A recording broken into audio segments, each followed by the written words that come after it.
नमस्कार दोस्तों, मैं प्रवीण कुमार उज्ज्वल क्लासेस में एक बार फिर आप सभी का बहुत स्वागत करता हूं।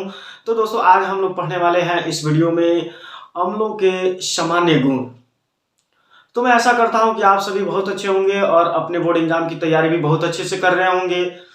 तो देखिए, ये क्लास 10 के लिए जो टॉपिक है अम्लों के सामान्य गुण, ये काफी महत्वपूर्ण है और आपके बोर्ड एग्जाम में ऐसे ही क्वेश्चन पूछे जाते हैं कि अब बताइए कि अम्लों के सामान्य गुण धर्म क्या होते हैं।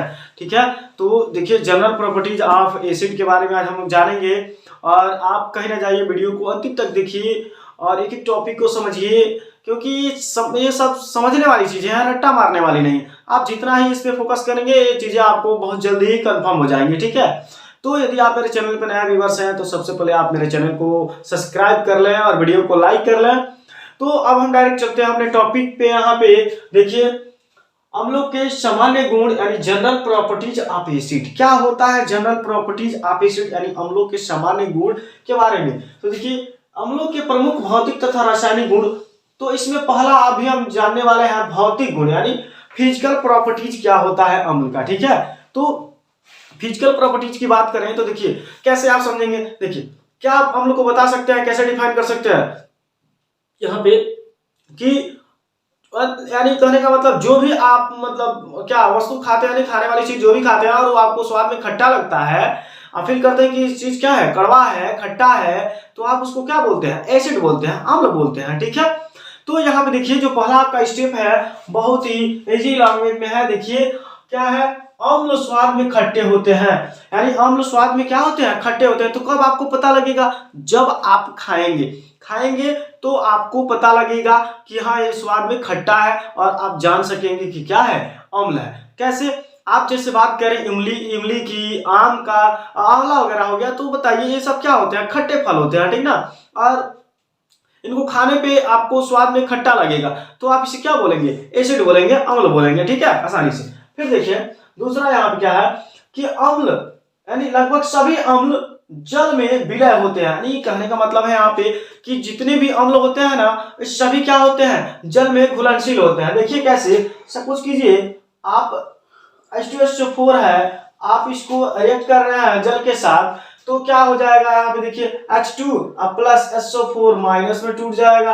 ठीक है, H प्लस और SO4 माइनस माइनस में टूट जाएगा। ठीक है, तो इस जल में घुलेगा तो आसानी से क्या हो जाएगा, टूट जाएगा यहाँ पे। ठीक ना, यही चीज यहाँ पे बताया जा रहा है कि अम्ल क्या होते हैं, लगभग सभी जल में घुलनशील होते हैं। ठीक है, फिर यहाँ पे नेक्स्ट स्टेप बात करते हैं कि ये नीले लिटमस पेपर को लाल कर देते हैं। क्या कर देते हैं, ये नीले लिटमस यानी एक लिटमस पेपर आता है जो नीले कलर का होता है। ठीक ना, जब इसको क्या किया जाता है सॉल्यूशन में यानी एसिड में, जब इसको जब उसमें डाला जाता है ना, तो वहां पे जो ही आप एसिड में डालकर फिर निकालेंगे ना, तो वहां पे आपको लिटमस पेपर जो नीला था वो रेड दिखने लगता है। ठीक है, तो यहाँ पे इसका तीसरा कैरेक्टर है।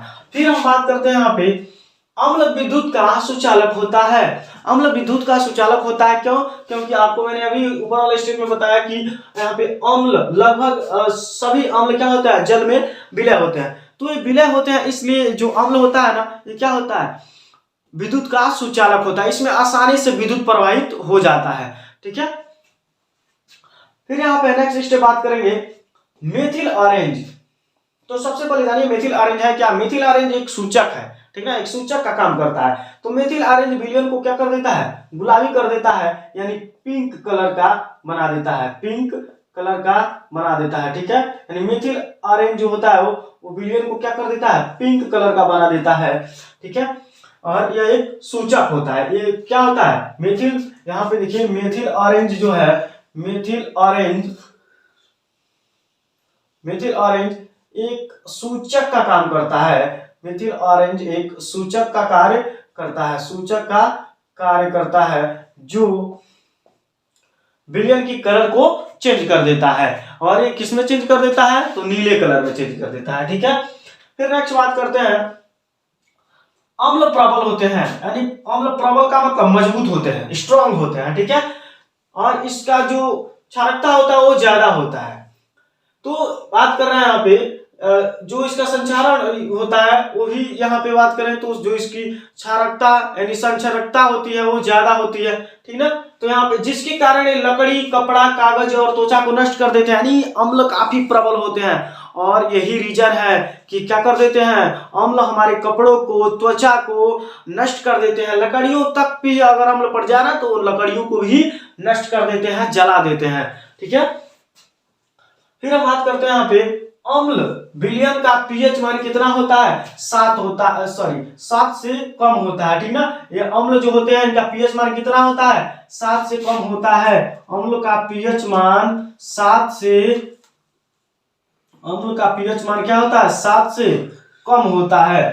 तो अम्ल देखिए जितना इसका पीएच मान जितना कम होता है उतना ही अम्ल की क्षारकता क्या होती है, बढ़ती जाती है, उतना ही अम्ल हमारे लिए क्या होते जाता है, डेंजर होते जाता है।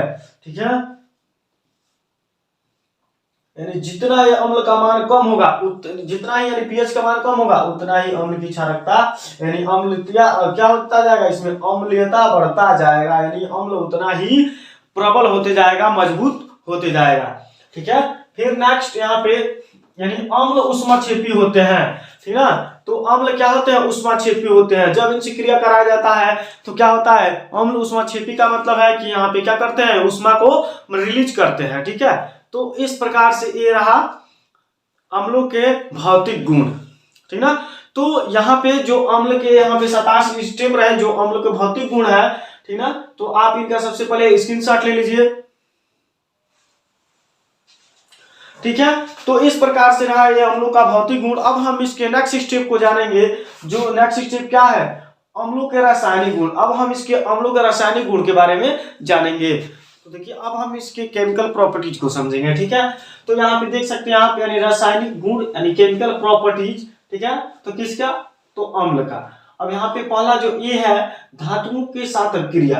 देखिए जब अम्ल धातु के साथ अभिक्रिया करते हैं तो क्या बनता है। ठीक है, सक्रिय धातुएं तनु अम्ल से क्रिया करके हाइड्रोजन को विस्थापित कर देते हैं। जितने भी सक्रिय धातुएं होते हैं ना तो क्या करते हैं, ये जितने भी सक्रिय धातुएं होते हैं वो क्या करते हैं, तनु अम्ल से क्रिया करके और हाइड्रोजन को विस्थापित कर देते हैं। तो देखिए कैसे विस्थापित करेंगे, यहाँ पे पहले हम लेंगे सक्रिय धातु। तो सक्रिय धातु में आप किसको लेंगे, देखिए सक्रिय धातु कौन होते हैं यहाँ पे, जैसे हमने ले लिया सोडियम।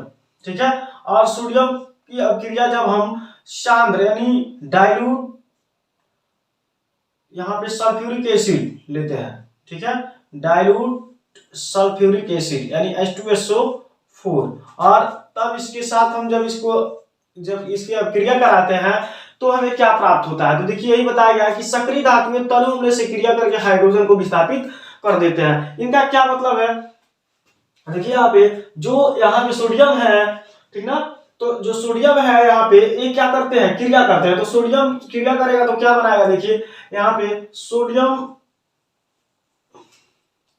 Na2SO4 यानी Na2SO4 प्लस H2। ठीक है, तो यहाँ पे क्या हो जाएगा, यहाँ पे 2 हो जाएगा। ठीक ना, तो यहाँ पे क्या देख रहे हैं आप कि जो सक्रिय धातु, तो सक्रिय धातु क्या होता है, सोडियम होता है। ठीक ना, तो सोडियम देखिए ये क्या होता है, सक्रिय धातुओं से तनु अम्ल से क्रिया करके हाइड्रोजन को विस्थापित कर देते हैं। तो ये जो सोडियम है क्या होता है, सक्रिय धातु होता है। तो यहाँ देखिए ये क्या है, सोडियम है, सोडियम है, और यहाँ पे यानी तनु सल्फ्यूरिक अम्ल, तनु सल्फ्यूरिक एसिड। जब हम इन दोनों की क्रिया कराते हैं तो प्राप्त होता है हमें सोडियम सल्फेट, सोडियम सल्फेट, और विस्थापित क्या होता है यहाँ पे, हाइड्रोजन। हाइड्रोजन क्या होता है, विस्थापित होता है। ठीक ना, तो इसमें इस अभिक्रिया में यही कह रहा था कि सक्रिय धातु तनु अम्ल से क्रिया करते हैं तो हाइड्रोजन को विस्थापित कर देते हैं। तो आप यहाँ पे देख सकते हैं जो सक्रिय धातु क्या सोडियम है, सोडियम जब डाइल्यूट सल्फ्यूरिक एसिड से क्रिया कर रहा है तो यहाँ पे क्या बना रहा है, सोडियम सल्फेट बना रहा है, और यहाँ पे हाइड्रोजन को क्या कर रहा है, विस्थापित कर रहा है। ठीक ना, तो देखिए आखिर ये कैसे होता है, आपको मैं बताऊं कि आपको पता है सोडियम पे प्लस चार्ज पाया जाता है। ठीक ना, और HCl पे माइनस। तो सोडियम यहाँ पे क्या होता है, सोडियम जो कभी भी रिएक्ट करता है ना तो ये माइनस वाले के साथ ही रिएक्ट करेगा, ठीक है। तो इसलिए यहाँ पे Na2SO4 हमने क्या कर दिया, यहाँ पे सोडियम सल्फेट का फॉर्मेशन कर दिया, और यहाँ पे बच क्या रहा है, केवल यहाँ पे बच रहा है H2, तो यहाँ पे H2 को हमने क्या कर दिया, विस्थापित कर दिया, ठीक है। इसके और भी एग्जाम्पल हम यहाँ पे देख सकते हैं, देखिए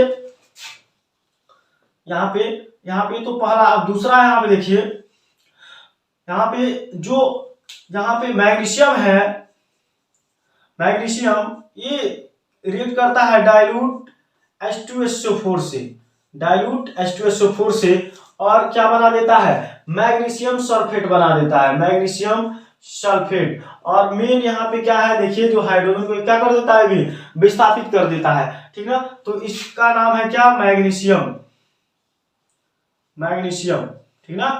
और मैग्नीशियम में क्या होता है, सक्रिय धातु होता है, और इसका नाम है क्या, डाइल्यूट H2SO4 यानी dilute sulphuric acid, dilute sulphuric acid. और ये क्या बना देता है, तो मैग्नीशियम सल्फेट बना देता है, मैग्नीशियम सल्फेट बना देता है, मैग्नीशियम सल्फेट बना देता है। और यहाँ पे जो हाइड्रोजन होता है, हाइड्रोजन इसको क्या करता है, विस्थापित कर देता है, ठीक ना।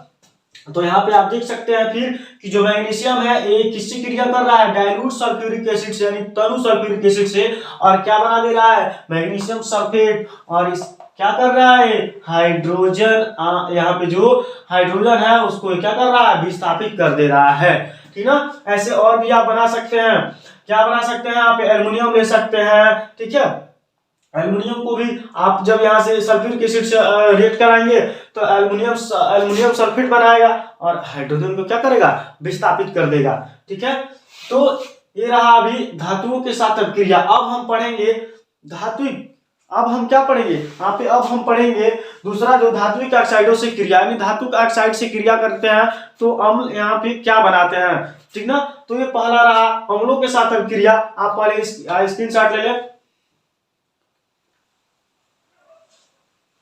ठीक है। तो अब हम आपको बताने वाले हैं कि ये धातु जब अम्ल क्या करते हैं, धातु के ऑक्साइडों से क्रिया करते हैं तो किसका फॉर्मेशन करते हैं, कैसे करते हैं, अब इसके बारे में हम चर्चा करेंगे। फिर यहाँ पे अब हम इसका दूसरा स्टेप पढ़ेंगे, धात्विक ऑक्साइडों से क्रिया। जब तनु अम्ल धातु के ऑक्साइड से क्रिया करते हैं तो किसका फॉर्मेशन करते हैं, क्या होता है, यहाँ पे हम जानेंगे। देखिए तनु HCl H2SO4 यानी तनु हाइड्रोक्लोरिक एसिड, सल्फ्यूरिक एसिड तथा नाइट्रिक एसिड धात्विक ऑक्साइड से क्रिया करके संगत धात्विक लवण बनाते हैं, ठीक है।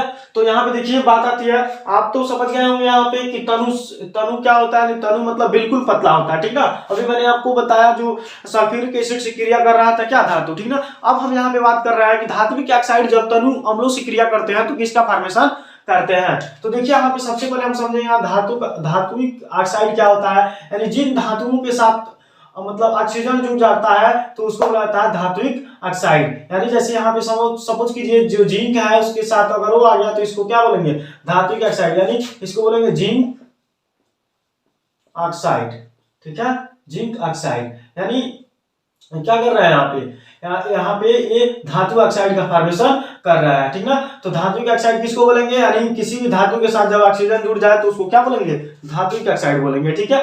फिर हम बात करते हैं यहाँ पे, देखिए कैसे, अब इसके यहाँ पे एग्जांपल के थ्रू हम लोग समझते हैं कि कैसे इसमें संगत धात्विक लवण बनाते हैं, ठीक है। तो देखिए यहाँ पे क्या होता है, जो तनु सल्फ्यूरिक एसिड होता है या तनु हाइड्रोक्लोरिक एसिड होता है या तनु यहाँ पे नाइट्रिक एसिड होता है ना, ये जब धातु ऑक्साइड से क्रिया करते हैं तो किसका फॉर्मेशन करते हैं, यहाँ पे देखिए कैसे फॉर्मेशन करते हैं। तो यहाँ पे बात करते हैं, अगर यहाँ पे हम लेते हैं जिंक ऑक्साइड, ठीक है, हम इसी को लेकर के यहाँ पे रेट कराते हैं। जिंक ऑक्साइड जब तनु सल्फ्यूरिक एसिड से क्रिया करते हैं तो क्या बनता है, देखिए यहाँ पे जो धातु है यानी, और यहाँ पे ऑक्सीजन है, यानी दोनों मिले हैं तो क्या बना है, जिंक ऑक्साइड, क्या बना है, जिंक ऑक्साइड। अब जिंक ऑक्साइड ये क्रिया करता है किससे, डाइल्यूट H2SO4 से, यानी इसको बोला जाता है सल्फ्यूरिक एसिड। सल्फ्यूरिक एसिड इसको बोला जाता है। ठीक है, तो अब देखिए यहाँ पे क्या होता है। अब यहाँ पे आप देख रहे हैं कि जब ये जिंक ऑक्साइड तनु सल्फ्यूरिक अम्ल से क्रिया करता है तो यहाँ पे देखिए जो जिंक होगा ये आकर के जुड़ता है सल्फेट से। यहाँ पे क्या होता है, जो जिंक होता है ये आकर के जुड़ता है सल्फेट से। ठीक है, और फिर यहाँ पे क्या बचता है, देखिए ध्यान से देखिए, यहाँ पे जो H2 है ना ये, और यहाँ पे O1 बच रहा है। ठीक है, तो क्या बना देगा, दोनों मिलकर के बनाएगा H2O। ठीक है, तो इसी को बोला जाता है संगत धात्विक लवण। तो यहाँ पे क्या इसका नाम रखेंगे, जिंक सल्फेट। क्या बन जाएगा, जिंक सल्फेट, और यहाँ पे वाटर बन जाएगा। और इसी को क्या बोला जाता है, इसी को संगत धात्विक बोला जाता है, संगत धात्विक लवण बोला जाता है। ठीक ना, संगत धात्विक लवण बोला जाता है इसी को। ठीक है, तो यहाँ पे देखिए कैसे रिएक्ट करता है। जिंक आपको पता है, जो जिंक है, जिंक पे देखिए, जिंक पे डबल प्लस पाया जाता है। ठीक ना, और यहाँ पे देखिए जो SO4 होता है ये भी क्या होता है, माइनस माइनस होता है। ठीक ना, तो आपको पता है कि जब भी रिएक्ट करता है तो उसमें जो प्लस वाला होता है हमेशा माइनस वाले के साथ ही जुड़ता है। ठीक ना, तो यहाँ पे देख रहे हैं कि जिंक प्लस है और ये क्या है, SO4 माइनस माइनस है। तो यहाँ का जो दोनों चार्ज होता है, दोनों क्या हो जाता है, न्यूट्रलाइज हो जाता है, और यहाँ पे बच क्या जाता है, जिंक और सल्फेट SO4। तो यहाँ पे जिंक और SO4 हमने लिख दिया, और क्या बन गया है, जिंक सल्फेट बन गया है, और किसका फॉर्मेशन कर दिया, वाटर का। और यही क्या करते हैं, संगत धात्विक लवण बनते हैं। देखिए यहाँ पे जिंक सल्फेट और वाटर। तो इस प्रकार से धात्विक ऑक्साइडों से जब धात्विक ऑक्साइड से क्या तनु सल्फ्यूरिक अम्ल क्रिया करते हैं तो यही फॉर्मेशन यहाँ पे होता है और बनता है धात्विक संगत धात्विक लवण। ठीक है, फिर हम नेक्स्ट इसको समझ सकते हैं। हम नेक्स्ट अगर लेते हैं यहाँ पे दूसरा, यहाँ पे CuO यानी कॉपर ऑक्साइड। ठीक है, कॉपर ऑक्साइड की भी क्रिया हम जब डाइल्यूट H2SO4 से कराते हैं, तो हमें क्या प्राप्त होता है, यहाँ पे देखिए, यहाँ पे प्राप्त होगा हमें कॉपर सल्फेट और H2O बन जाएगा। ठीक ना, तो यहाँ पे देखिए जो कॉपर होगा ये कॉपर पे प्लस होता है, यानी कॉपर पे 2 प्लस होता है। ठीक ना, और यहाँ पे जो SO4 है तो यहाँ पे माइनस माइनस होगा। तो देखिए दोनों चीज जो इसके हैं वो न्यूट्रलाइज हो जाएंगे, और क्या बना देंगे, यहाँ पे कॉपर सल्फेट का फॉर्मेशन कर देंगे, यानी ये है कॉपर सल्फेट, और किसका फॉर्मेशन कर देंगे, वाटर का। ठीक है, तो आप क्या देख रहे हैं, यहाँ पे जो कॉपर है ये जाके जुड़ जाता है SO4 से, बच क्या जाता है H2, और H2 किसके साथ रिएक्ट कर जाता है, ऑक्सीजन के साथ। तो क्या बना देता है, लास्ट में वाटर बना देता है। ठीक ना, तो ये इस प्रकार से रहा धात्विक ऑक्साइडों से क्रिया। जब धात्विक ऑक्साइड से तनु अम्ल क्रिया करते हैं तो संगत धात्विक लवण का निर्माण करते हैं। तो ये रहा आपका ये दूसरा, जो यहाँ पे आपको बहुत अच्छे से एग्जाम्पल के थ्रू मैंने समझाया। ठीक है, अब हम पढ़ेंगे धात्विक हाइड्रोक्साइडों से, यानी धात्विक हाइड्रोक्साइडों से कैसी क्रिया करते हैं। तो क्या हमें जो तनु सल्फ्यूरिक अम्ल होते हैं क्रिया करते हैं तो किसका फॉर्मेशन करते हैं, अब हम इसके बारे में नेक्स्ट इसमें पढ़ने वाले हैं। तो यहाँ पे अब हमने बी पढ़ लिया, अब सी के बारे में हम पढ़ेंगे। तो अब हम यहाँ पे देखिए नेक्स्ट स्टेप पढ़ने वाले हैं धात्विक ऑक्साइडों से क्रिया। देखिए सबसे पहले बात करते हैं इसमें ना कि क्वेश्चन कैसे करते हैं आपके बोर्ड एग्जाम में। तो यहाँ पे क्वेश्चन कैसे करता है, देखिए क्वेश्चन करेगा धात्विक ऑक्साइडों से क्रिया। तो यहाँ पे कैसे क्वेश्चन करता है कि जब तनु सल्फ्यूरिक अम्ल धात्विक हाइड्रोक्साइडों से क्रिया करते हैं तो किसका निर्माण करते हैं। ठीक ना, और उनको रसायन यहाँ पे क्या कीजिए, समीकरण के थ्रू बताइए। तो यहाँ पे हम इसी की बात कर रहे हैं कि धात्विक ऑक्साइड से क्रिया, यानी धात्विक ऑक्साइड जब तनु सल्फ्यूरिक एसिड या तनु हाइड्रोक्लोरिक एसिड, तनु नाइट्रिक एसिड से क्रिया करते हैं तो किसका फॉर्मेशन करते हैं। तो यहाँ देखिए बात करते हैं तनु अम्ल धात्विक ऑक्साइडों से क्रिया करके संगत धात्विक लवण तथा जल बनाते हैं। ठीक है, तो यहाँ पे देखिए हम अब बात करेंगे धात्विक ऑक्साइड। ठीक ना, तो धातु के साथ अब क्या जुड़ा रहेगा, OH जुड़ा रहेगा। ठीक ना, यानी धात्विक ऑक्साइड होगा। तो देखिए कैसे यहाँ पे क्रिया करेंगे, आइए यहाँ पे हम इसके एग्जांपल के थ्रू समझते हैं। तो यहाँ पे आप देख सकते हैं कि हम यहाँ पे पहला लेते हैं NaOH। ठीक ना, जिसको बोला जाता है सोडियम हाइड्रोक्साइड, और जब सोडियम हाइड्रोक्साइड सल्फ्यूरिक एसिड से क्रिया करता है, डाइल्यूट, यहाँ पे डाइल्यूट सल्फ्यूरिक एसिड से क्रिया करता है तो किसका फॉर्मेशन करता है? तो देखिए यहाँ पे कैसे, यहाँ पे देखिए, यहाँ पे बनाएगा क्या, जो Na है ना, ये क्या है, यहाँ पे एक प्लस को कंटेन करता है, तो यहाँ पे देखिए Na और यहाँ पे SO4, ये दोनों मिलकर के क्या बना देंगे, तो NaSO4 बना देंगे, जिसको बोला जाता है सोडियम सल्फेट। क्या बोला जाता है? सोडियम सल्फेट बोला जाता है। ठीक है, सोडियम सल्फेट। देखिए नेक्स्ट बच क्या रहा है, आप यहाँ पे देखिए, हमने Na और SO4 को तो ले लिया, तो बन गया सोडियम सल्फेट। क्योंकि देखिए यहाँ पे जो भी यहाँ पे रिएक्शन होता है तो प्लस और माइनस बहुत डिपेंड करता है। तो यहाँ पे देखिए Na2SO4 रहेगा, ठीक है, यानी सोडियम सल्फेट। अब यहाँ पे ध्यान देने वाली बात है कि जो OH है, यहाँ पे क्या बच रहा है, OH बच रहा है और यहाँ पे H2 बच रहा है। ठीक है, तो यहाँ पे किसका फॉर्मेशन होगा, देखिए यहाँ पे जल का फॉर्मेशन हो जाएगा। ठीक है, यानी यहाँ पे देख सकते हैं आप कि यहाँ पे जो हाइड्रोजन है, यहाँ पे कितना हो जा रहा है, हाइड्रोजन 3 हो जा रहा है, और यहाँ पे ऑक्सीजन कितना हो जा रहा है, 1। ठीक है, तो यहाँ पे आप क्या कर सकते हैं, आप इसके आगे यहाँ पे ये बना देगा क्या, सोडियम सल्फेट बना देगा। ठीक है, तो सोडियम सल्फेट और फिर किसका निर्माण कर देगा, ये जल का।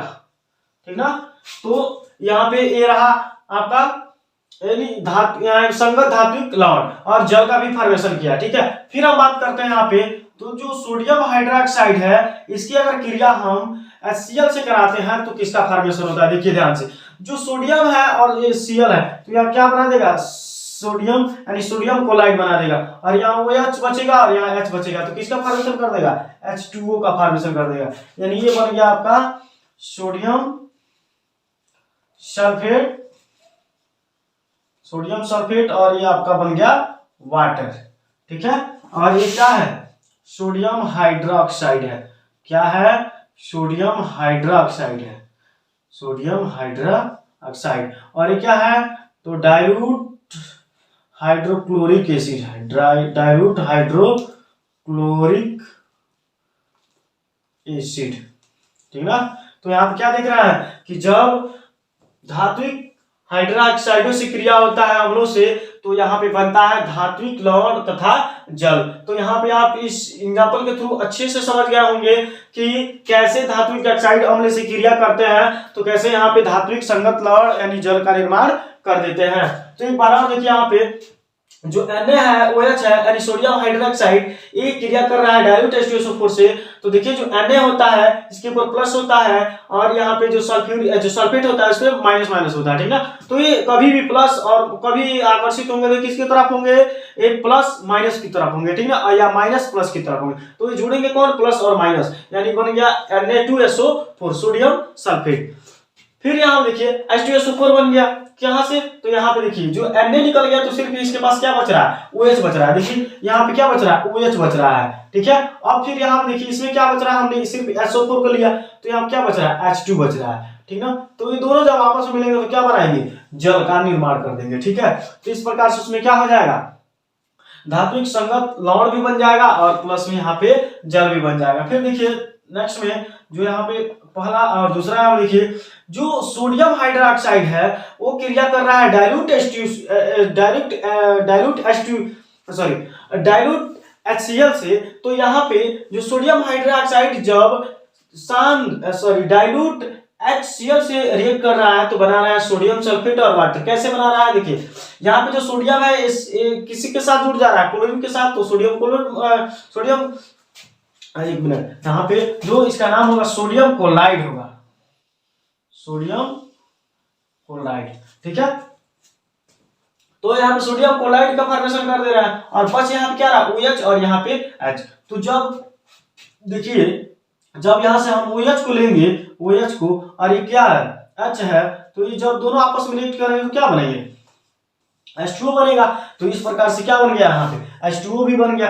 तो यहाँ पे जब क्वेश्चन में पूछे कि धातु के ऑक्साइड से जब अम्ल धातु के ऑक्साइडों से क्रिया करते हैं तो क्या बनाते हैं, तो जब अम्ल धातु के ऑक्साइडों से क्रिया करते हैं तो संगत धात्विक लवण और जल का फॉर्मेशन करते हैं। तो ये आप क्या करेंगे, इसका एग्जांपल आराम से उसमें लिख देंगे और आपको आराम से नंबर प्राप्त हो जाएंगे। ठीक है, तो आज के वीडियो में हम सिर्फ इतना ही पढ़े, इतना ही हम बस लास्ट स्टेप था, बस आज की वीडियो में इतना ही। नेक्स्ट वीडियो में हम पढ़ेंगे क्षारों के सामान्य गुण। ठीक है, तो यहाँ पे हमने क्या समझा, पहला हमने समझा कि जो अम्ल होते हैं उनके सामान्य गुण क्या होते हैं। ठीक ना, तो पहला हमने उसमें पढ़ा क्या कि जब वहां पे हमने पहला पढ़ा अम्लों के भौतिक गुण। ठीक ना, तो भौतिक गुण भी पढ़ा हमने। उसके बाद हमने पढ़ा अम्लों के रासायनिक गुण। अम्लों के रासायनिक गुण में हमने 3 पढ़ा। ठीक है, तो पहला हमने पढ़ा क्या कि जब अम्ल धातु से अभिक्रिया करते हैं तो क्या बनाते हैं। फिर दूसरा हमने पढ़ा जब अम्ल धात्विक ऑक्साइड से अभिक्रिया करते हैं तो क्या बनाता है। अब यहाँ पे तीसरा हमने पढ़ा क्या, धात्विक हाइड्रो ऑक्साइडों से क्रिया करते हैं अम्ल तो क्या प्राप्त हुआ। तो यहाँ पे आप देख सकते हैं, आप इसका स्क्रीनशॉट ले लें। ठीक है, तो यहाँ पे मैं अब आशा करता हूं कि आपको जो आज का टॉपिक रहा बहुत अच्छे से समझ में आया होगा।